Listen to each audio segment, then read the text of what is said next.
Hey guys, how we doing? I'm Liz Wheeler. Welcome to the Liz Wheeler Show. If you haven't already subscribed to the show, please do so. Just open up your Apple Podcasts app, click that subscribe button, go over to YouTube, search Liz Wheeler Show, and you'll find my channel. Subscribe to my channel, hit that bell, and you'll be notified every time we drop a new episode. I greatly appreciate it. And yes, I'm going to keep asking until everybody's done that. We have an interesting, great show today. What we're going to talk about today is Project Veritas released documents from an FBI whistleblower. Somebody who works at the FBI released documents to the journalists at Project Veritas that were supposed to be for internal use only in the Federal Bureau of Investigation. And these documents are Domestic Terrorism Symbols Guide. It's a guide to militia violent extremism. So we're going to talk about that a little bit. And we are going to also talk about how the FBI and the Biden administration, which right now are one, because the FBI is part of the Department of Justice, which is part of the executive branch of the Biden administration, how they are trying to label us conservatives as domestic terrorists and why exactly they are doing this. Then we are going to talk about what happened in Kansas this week. So there were a lot of primary elections across the nation. And in Kansas, there was a ballot referendum on abortion. Now, Kansas is a red state. This was expected, in a sense, to pass. It was expected, the pro-life amendment, I should say, was expected to pass, which would have restricted abortion. It did not pass. The pro-aborts won in this referendum. And the mainstream media claims that because the pro-life amendment lost, this shows that the majority of people, even conservatives, are actually supportive of abortion. This is not true. And we're going to talk about why. Yes, it's a loss that we lost the pro-life amendment in Kansas but why it's not indicative that, people are on the side of Planned Parenthood and abortion. That's not at all what the takeaway from what happened is. It's a big show. I'm excited about it. So let's dig in.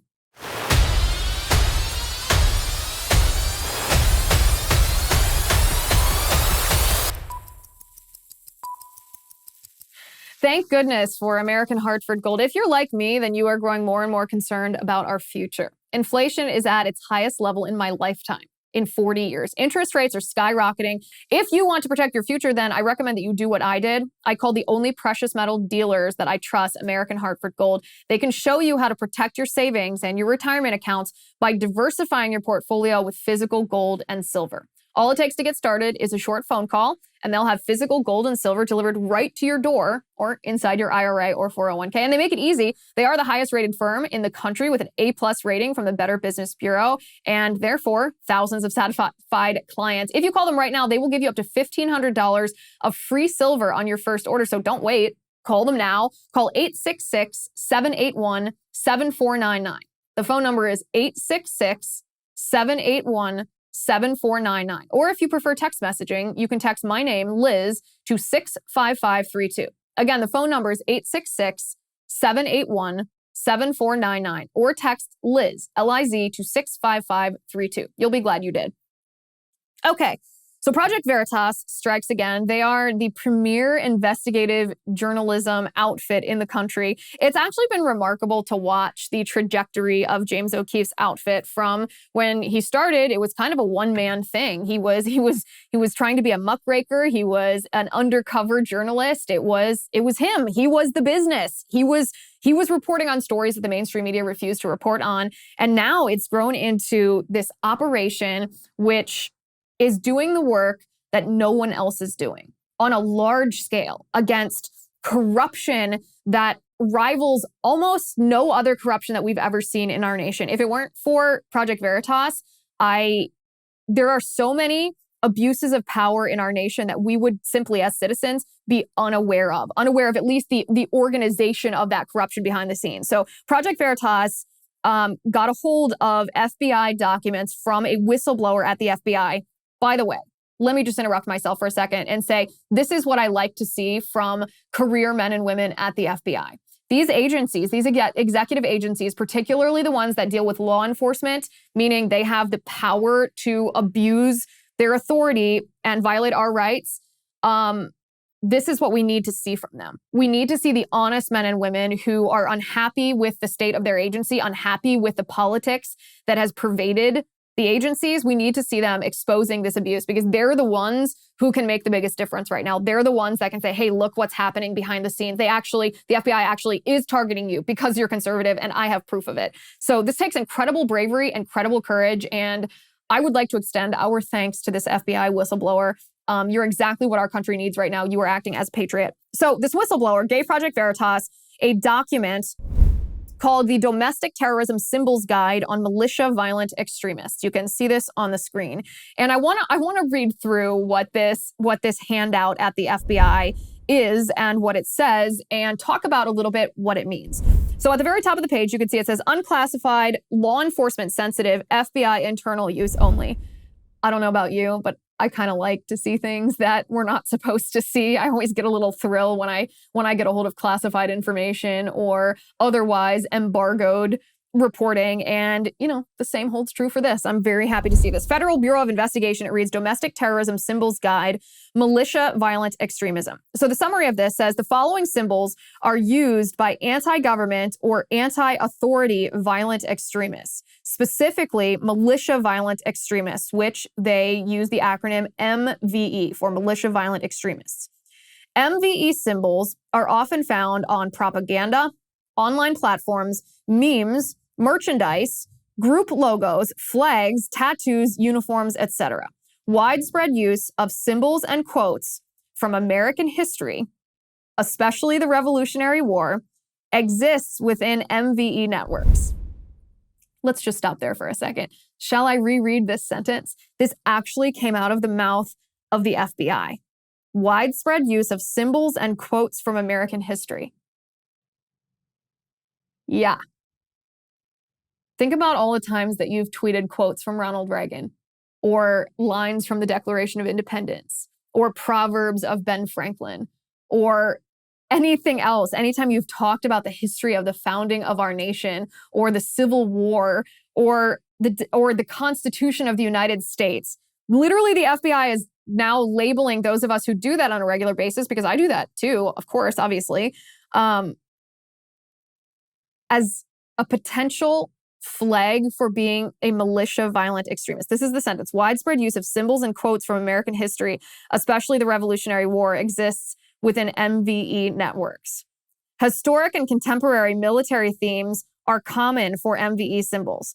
They do add a disclaimer on here, which means absolutely nothing because they included that first sentence. Their disclaimer says the use or sharing of these symbols alone should not independently be considered evidence of MVE presence or affiliation or serve as an indicator of illegal activity, as many individuals use these symbols for their original historic meaning or other nonviolent purposes. Oh, thank you, FBI, for that caveat. Thank you for noticing that the vast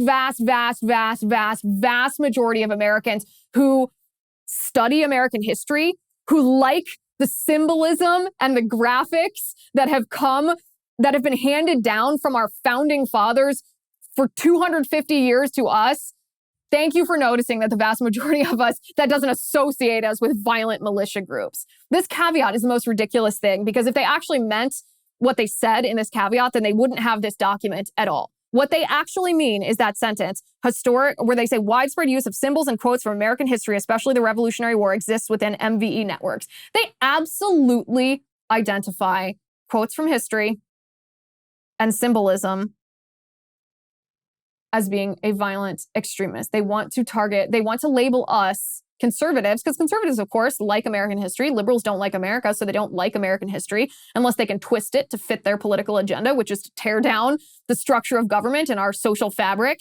And so, of course, conservatives are the ones that they're talking about. So then they show some symbols that they say are associated with MVE, militia violent extremists, and they show the Second Amendment, a gun that says 2A.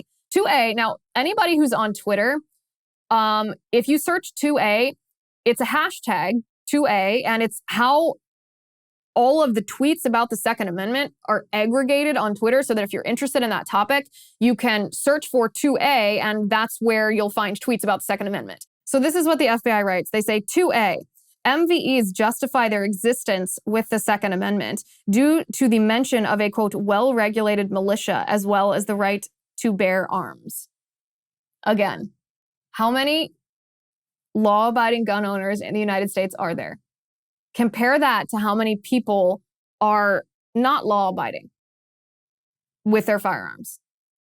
The number of law-abiding firearm owners outweighs the people that violate the law with firearms by such an enormous proportion that you can't make this comparison unless you have a political agenda. You simply can't make this comparison.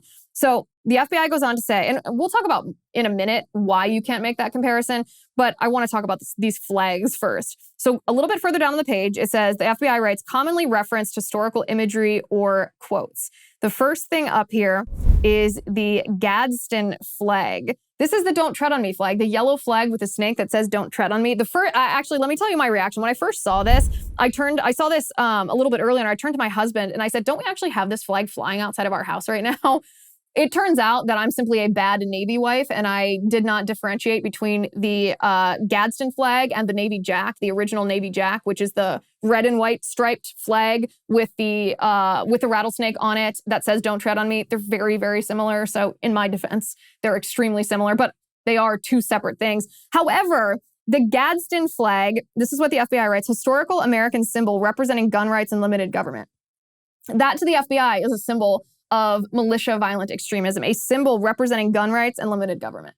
How many of you right now own some kind of paraphernalia that encompasses this flag?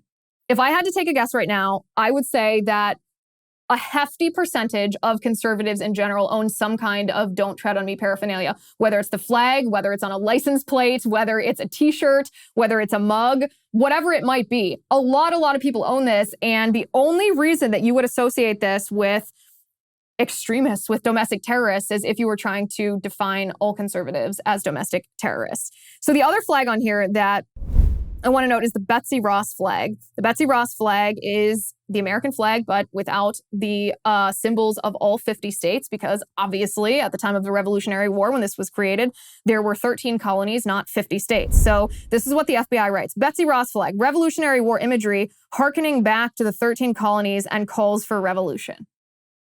Okay, so there's some very interesting history. I fell down the rabbit hole with the Gadsden flag and the Betsy Ross flag and I want to talk about this a little bit before we actually even get to the second page of this FBI document. But first I want to talk about incognito, because two things that are really important to me when I am researching the way that I was for this episode online are safety and privacy, especially given the fact that the FBI now thinks looking up terms that are related to America's history and symbolism could possibly mean that you are a domestic terrorist. Well, the good news is you have the right to request data brokers to delete what information they have about you and protect your privacy. The bad news is it would take you years to do it manually. The best news is Incogni can do the messy work for you automatically.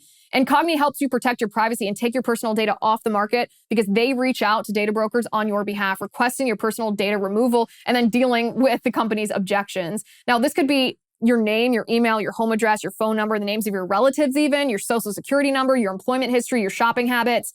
You need Incogni. I love it, and I know you will too. The first 100 people to use my URL, it's incogni.com/Liz, and use my promo code Liz, get 20% off Incogni. Protect your privacy today. Go to incogni.com/Liz and use promo code Liz to take your personal data off the market. Today's video is sponsored by Incogni. Okay. So the Gadsden flag and the Betsy Ross flag. Let's start with the Betsy Ross flag. So I saw this and I actually laughed that this is a symbol of violent extremism because there's been two times in recent history that the Betsy Ross flag has made the news in a significant way. And the first time was during the second inauguration of guess who? Guess which president? Barack Obama flew the Betsy Ross flag at his second inauguration. Yes, this very same flag, the 13 white stars in a circle representing the 13 original American colonies. And Barack Obama flew this. Now, was this racist? Of course it wasn't. Was this unfeeling? Of course it wasn't. Was this a symbol of violent militia extremism or domestic terrorism? Obviously not. But this just shows you exactly what the agenda of the FBI and the leftists who have completely corrupted the FBI, they don't care about the context of this flag. or the fact that Barack Obama embraced this flag not too many years ago. That would have been in 2012, or I guess early 2013 at his second inauguration. Less than 10 years later, suddenly, if you fly this flag, you might be a domestic terrorist, so you better watch your back, according to the FBI. That's the first time, or the first example in recent history of this flag making the news. The second time happened just a couple years ago when Colin Kaepernick, good old Colin Kaepernick. You hadn't heard that name in a while, had ya? Well, if you're like me, you were hoping to not hear it in the news ever again. Well, sorry to bring him back. But Nike was debuting a new sneaker that was adorned with the Betsy Ross flag, because this was a very uncontroversial thing to do until the FBI decided that it was controversial. And this was a throwback to American history. Who doesn't love that? But Colin Kaepernick, who was hired and paid by Nike, reached out to them at the time and said that he was offended by this, that the Betsy Ross flag was an offensive symbol. It wasn't just he was offended by it. He said this Betsy Ross flag was an offensive symbol. Why? You ready for this? Because of its connection to an era of slavery. So he wasn't saying Betsy Ross was racist. He wasn't saying the flag was racist. He wasn't saying it represented anything racist. He was just saying that it's offensive because it was connected to the late 1700s and the early part of the American Republic. And Nike, of course, being the cowardly wokesters that they are, of course, caved. They asked the people who'd already purchased these shoes to send them back, and they discontinued this and apologized and, embarrassed themselves horribly. But this struck me as particularly absurd. I mean, even for the left, even for wokesters, even for Colin Kaepernick, who, whose absurdity knows no bounds. I thought this was so far beyond what I would have even expected for him, because is everything that happened in our country in 1775, 1776, is everything offensive? Is everything something that we have to reject because there was also slavery at the time? If you're a leftist, the answer to that is yes. And that tells us exactly what the agenda of the left is for our country. Because if we have to reject everything that came from that era because slavery also existed, then we have to reject the United States of America. We have to reject the Declaration of Independence. We have to reject the Constitution of the United States. We have to reject the legitimacy of the U.S. itself, which is, of course, exactly what the left wants. So I thought this was a funny example of the Betsy Ross flag all of a sudden goes from being at Barack Obama's inauguration, his second inauguration, like I said, even closer to us than his first inauguration. And it was totally fine there. And now if you fly the Betsy Ross flag, then you might be a militia violent extremist. The FBI thinks you're a domestic terrorist. And a lot of conservatives actually had embraced the Betsy Ross flag after the Colin Kaepernick Nike issue in rejection of Colin Kaepernick's delegitimizing the United States, or his rejection of our country and our founding. A lot of Americans were like, we don't want the Betsy Ross flag to be co-opted by some ridiculous privileged wokester who's a professional athlete and pretends that he's oppressed. We're going to actually honor this symbolism because it's part of the founding of our nation. And for that reason, the Betsy Ross flag is associated with conservatives more than liberals, which is why the FBI is targeting it. So then we move to the Gadsden flag. The Gadsden flag was also created at the founding of our nation in 1775. It was used actually by the Continental Marines. So badass. Yeah, they fought for our freedom from the tyrant King George. And the interesting part of the history here, and this is where I really nerded out. I hope that you will indulge my nerdiness in this sense. The reason that the rattlesnake is on this flag, the reason that the rattlesnake is, I guess, a symbol of the United States, even though it's a disgusting, gross snake animal. It's not exactly an animal that we would typically embrace or typically say, yeah, let that be the symbol for us. Well, the reason that it is a symbol of the United States is because, like the bald eagle, it's only found in America. So it set us apart from the British Empire. It was a symbol that only we could claim and not the British. And the person who brought the symbol of the rattlesnake representing America into prominence was none other than Benjamin Franklin. Yeah, Benjamin Franklin. I actually did not know this until I researched this flag earlier. In fact, I want to read you something that Benjamin Franklin wrote. This was in December of 1775. And he wrote this anonymously, but, we can always identify when it's Benjamin Franklin. And he actually was arguing in favor of the rattlesnake being one of the official symbols of the United States of America. He said that this was a good symbol of American spirit. He said, and this is a quote, "There was painted a rattlesnake with this modest motto under it: 'Don't tread on me.' She has no eyelids. She may therefore be esteemed an emblem of vigilance. She never begins an attack, nor, once engaged, ever surrenders. The rattlesnake is solitary and associates with her kind only when it is necessary for their preservation. 'Tis curious and amazing to observe how distinct and independent of each other the rattles of this animal are, and yet how firmly they are united together, so as never to be separated, but by breaking them to pieces.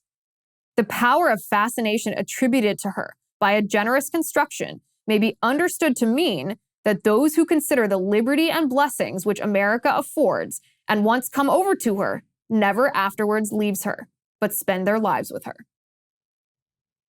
I gotta tell you, I personally am not a huge fan of snakes, and I never thought that I would read writing about reptiles that would give me the chills, but I got the chills when I read this because I thought, Benjamin Franklin is so brilliant, probably a really weird guy in his personal life, at least according to history, but so brilliant to be able to tie the symbolism in together to talk about vigilance and assertiveness and individualism and liberty and federalism. I mean, the rattles on the tail are the states and the country, the fact that we are not an imperialist nation, that we don't attack unless we are attacked first, and then we respond with overwhelming force. I mean, this is really good stuff.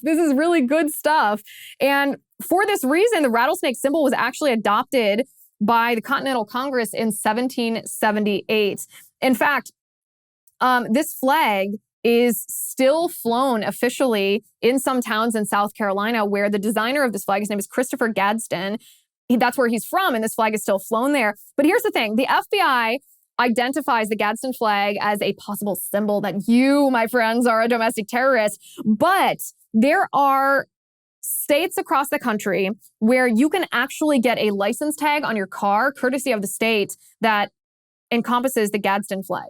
So we're talking in Alabama, you can get a license tag with the Gadsden flag. In Arizona, in Kansas, in Maryland, in Missouri, in Montana, in Oklahoma, South Carolina, Tennessee, Texas, and Virginia. You can do this. So riddle me this. How can different states allow a symbol of violent extremism, a symbol that you are a domestic terrorist, to be part of an official state program, right? Getting your license tag, when the FBI also says that if you do this, you are a terrorist? There's no logical consistency with these folks. So I also looked at the history of who's used this flag, what kind of groups or political parties or individuals have been the most prominent ones who have displayed this flag as part of their causes, because I thought, well, maybe there's some kind of organization that's a terrible organization, maybe a violent organization that's used this and they've been the most prominent ones to use it. Well, no, it turns out that the Gadsden flag's most prominent uses, aside from the founding of our country when it was a positive symbol, it was a positively understood symbol by a majority of Americans. It's a libertarian symbol, and it has been for a long time, for decades. And then the Tea Party brought it back into prominence. The Tea Party of 2010 brought it back into prominence for obvious reasons, because they didn't want the government to tax us the way that we were being taxed. And I looked up the times that this flag has been used for symbolism during bad events or during terror attacks. And there's literally 2 times that this flag has been used as symbolism during violent events. And that is the 2014 Las Vegas shooting, where cops were shot. The attackers were carrying this flag.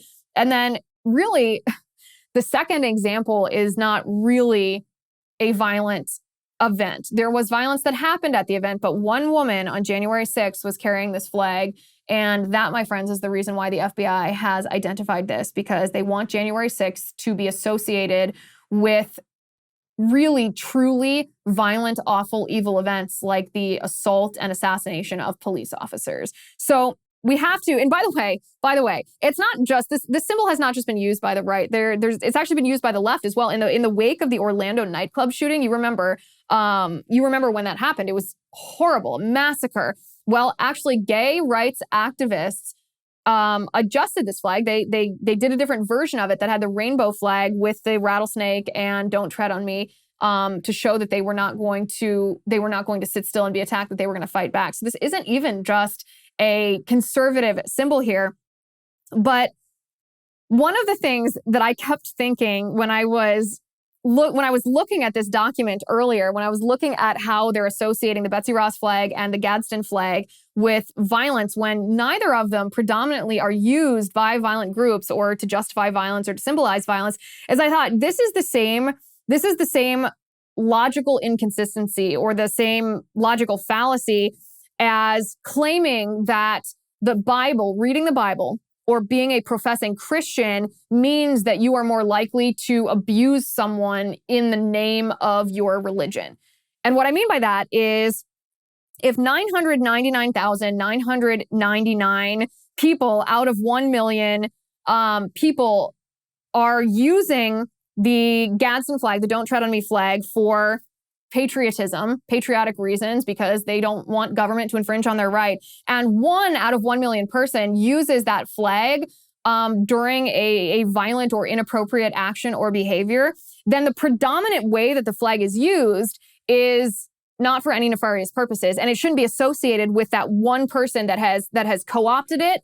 You should look at the majority use of any symbol or any quote from history, any flag, and see how has this been predominantly used before you try to create an association between that symbol and something negative. And like I said, the Bible analogy that I'm using is because there have been people throughout our history who have abused other people or oppressed other people, even killed other people in the name of religion, using the Bible as their excuse to do so. And that's obviously wrong. It's obviously unbiblical. It's obviously evil.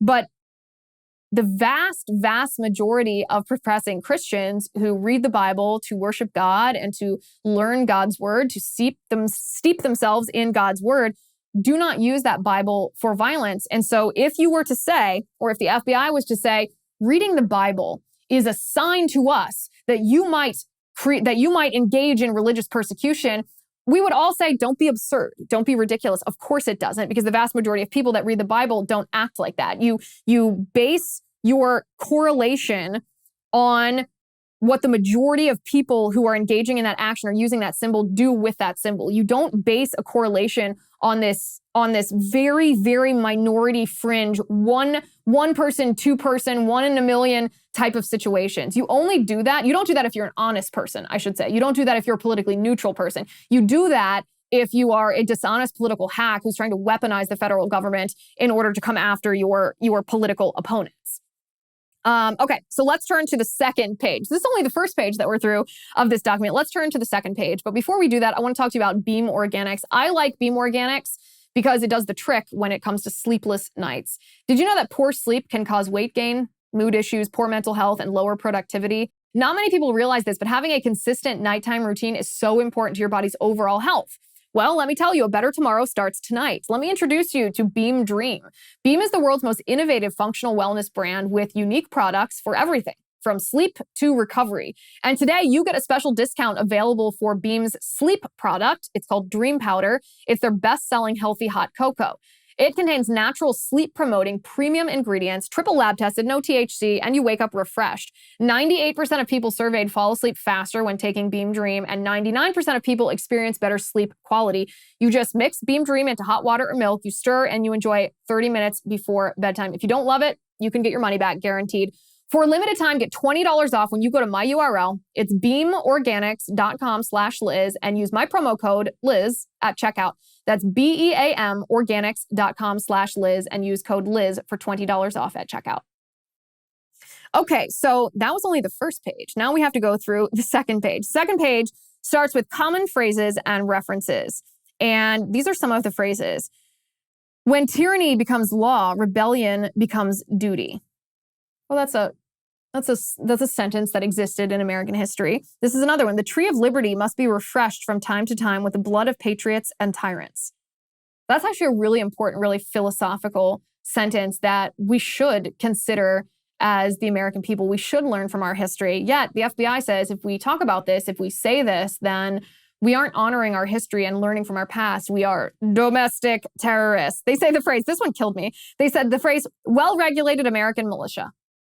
Okay, so if we quote the Constitution of the United States, if we literally quote the Second Amendment of the Constitution, that makes us more likely to be a domestic terrorist. Yikes, yikes. This is so crazy, so crazy. At the bottom of the second page, they have a portion that says timeline of key events in MVE history 2014 to present. And they literally include really violent terror attacks, true terror attacks, and then at the very end, they include January 6th. Why do they do this? They know it's not the same. They know that assassinating someone or bombing someone is not the same as what happened on January 6th. Sure, there were people that broke in the Capitol that shouldn't have done that. There was pushing and shoving of cops that shouldn't have happened. There was no one killed by the protests. No one killed by the protesters. No one. And yet the FBI wants to conflate those two things. Why do they want to do that? They want to conflate a conservative, limited government philosophy with violence.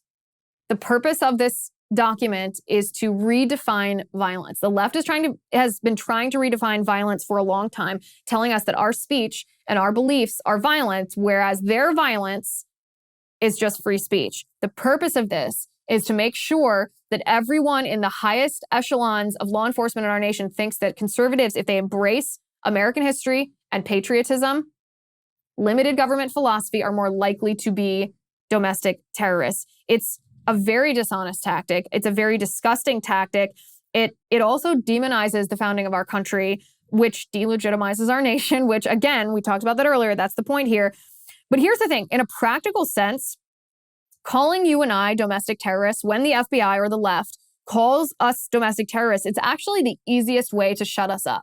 And we're having this battle in our nation right now, mostly on big tech, but also from large corporations and in politics over free speech. Should people be allowed to say what they want? Or should there be some sort of gatekeeper, some arbiter of truth that regulates what you're allowed to say and punishes you, silences you, censors you, cancels you if you violate some sort of standard of a quote unquote appropriate speech? This is, like I said, big tech is the best example of this. That battle is raging in big tech right now. But calling someone a domestic terrorist is actually easier than setting some kind of appropriate speech standard, because no one really cares what the government does to terrorists. We all hate terrorists. Real, true terrorists, we don't feel a lot of compassion for. We want them locked up in Guantanamo Bay. No one really cares about the rights, if you will, of terrorists, because they're freaking terrorists.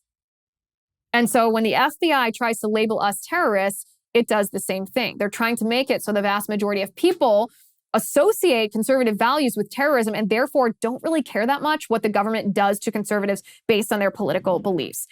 It will have an incredible chilling effect on people because people will fear FBI retaliation. They'll fear punishment. They'll fear cancellation. They'll fear being labeled as terrorists. And by the way, this is just the beginning. This document is not the end of what the left is trying to do. This is just the beginning. This is the stuff that they will point to, these symbols and these words and these historical quotes, these flags, when they're trying to enforce red flag laws, when they're trying to deprive us of due process of law, when they're trying to put us on the no-fly list, when they're trying to deprive us of constitutional rights. These are the things that they will cite. What the FBI said, that these symbols are symbols of domestic violence, of domestic terrorism, of militia violence extremists. This is just step one. They're laying the groundwork to argue against our political beliefs, to argue that our political beliefs, and therefore we who embrace them, are in fact terrorism. It also gives cover to big tech to do the censorship that I just mentioned, to censor conservatives, to silence us and cancel us and delete us from at least the public square, if not polite society everywhere, because big tech can say, well, the FBI says that this phrase breeds violence. The FBI says that this meme with this flag on it is something that a militia violent extremist use. And that's a very easy excuse for big tech to say, well, we're not the arbiter of truth. We're just telling you what the experts said at the FBI, the law enforcement experts, the people who keep you and your family safe. It gives big tech cover. And think about who's enforcing this. Think about the FBI. Think about what they've done to conservatives in recent history. Think about, these are the same people who showed up outside Roger Stone's house at 6 a.m. with a SWAT team and raided his home as if he was, well, as if he was a violent extremist, a domestic terrorist. These are the same people that accosted Peter Navarro in the airport and took him out in leg irons and handcuffs when they could have just called him, as is standard practice, and asked him to surrender himself if they were going to arrest him. This is the same people. These are the same people that tried to unseat Trump, a duly elected president, by spreading lies that were paid for by his political opposition, who collected them from Russian operatives. This is the same people who are going to be enforcing this kind of document, which leaves us with one recourse. We have to figure out how to abolish the FBI. We have to elect a president of the United States, a conservative who's committed to abolishing the administrative state, including agencies that are so corrupted with wokeism, so corrupted with radical leftist ideology, so intensely opposed to what our country is: limited government, enumerated rights in the Constitution, natural rights protected, that they're willing to violate our unalienable human rights, God-ordained human rights, in order to push their political agenda. We can't cast a vote for anyone who isn't committed to doing that. Kudos to Project Veritas for uncovering this, because the more evidence we have of this, the more likely it is that the people in our country understand what we're facing, and we have to understand what we're fighting against in order to fight well. Now, if you want to bring me to your college campus to talk to you and your conservative friends and your liberal classmates and the radical leftists that are constantly assaulting you in the classroom, and I'm not talking about physically assaulting you, I'm talking about assaulting your ideas and your values and your religion, you should do so. This fall semester, my slots are filling up fast, so go to LIZWHEELERShow.com/YAF. I had a great time with all of you at YAFCon just last week. It was so fun knowing so many of you, because I'd seen so many of you on college campuses last year. Let's do it again. Bring me to your campus, LIZWHEELERShow.com/YAF. You don't have to have a YAF chapter on your campus. You can bring me even if you do not. Go to LIZWHEELERShow.com/YAF. Okay, so I quickly want to touch on what happened in Kansas. So there were a lot of primary elections this past week, and in Kansas, this wasn't a primary, but there was an abortion referendum on the ballot in Kansas, a pro-life amendment, and it failed. The pro-aborts actually won, and this is disappointing. It's devastating, actually, because babies' lives are in the balance here. And the media and the radical left and Democrats are trying to portray this as, oh, this shows that the American people, even in red states like Kansas, actually support abortion. They don't want, they are opposed to the Supreme Court overturning Roe v. Wade, and they want access to, well, killing their unborn child in their womb. And that's the wrong take. That's not the takeaway from what happened in Kansas. And there is an article that was posted, or that was published by The Federalist. It's written by a guy named Michael New, who is from Catholic University. And I want to read just a little bit of what he wrote, because I think he's absolutely correct in his takeaway on this topic. The premise of his topic is that this is a loss, of course, but it's not the loss that the left is saying. And he gives specific reasons why. He says, first, a substantial body of academic research shows that campaign spending plays an outsized role in direct democracy campaigns.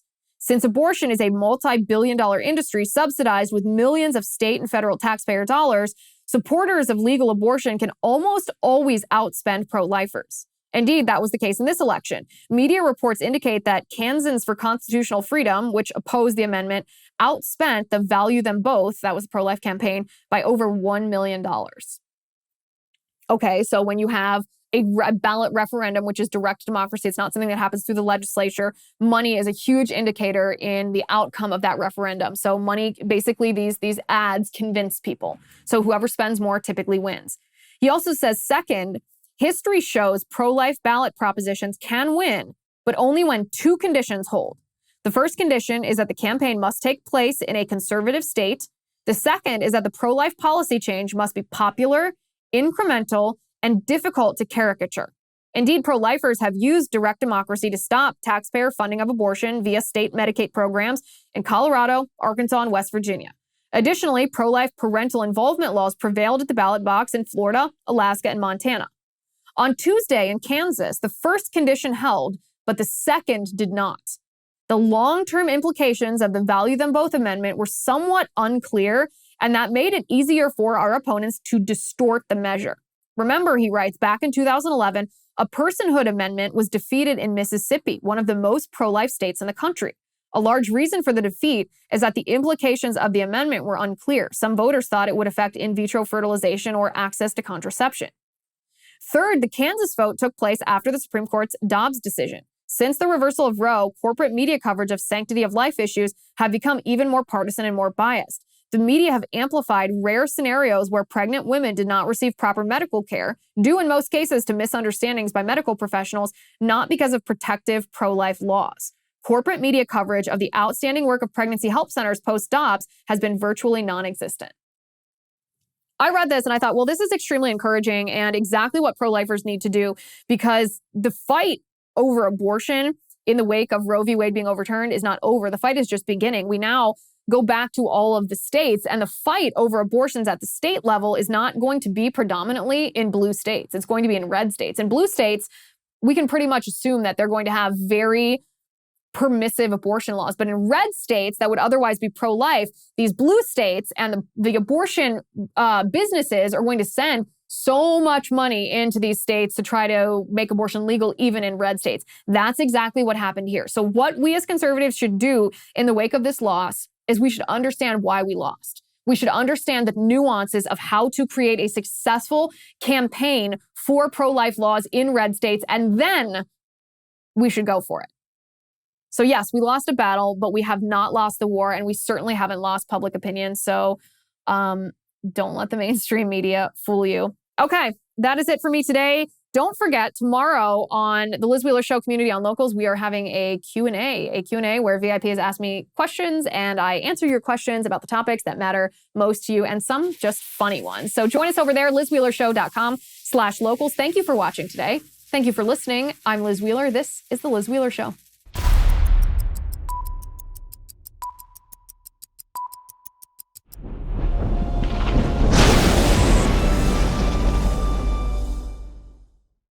If you haven't already, give this video a thumbs up, hit the subscribe button below, and ring the bell to make sure you never miss a video.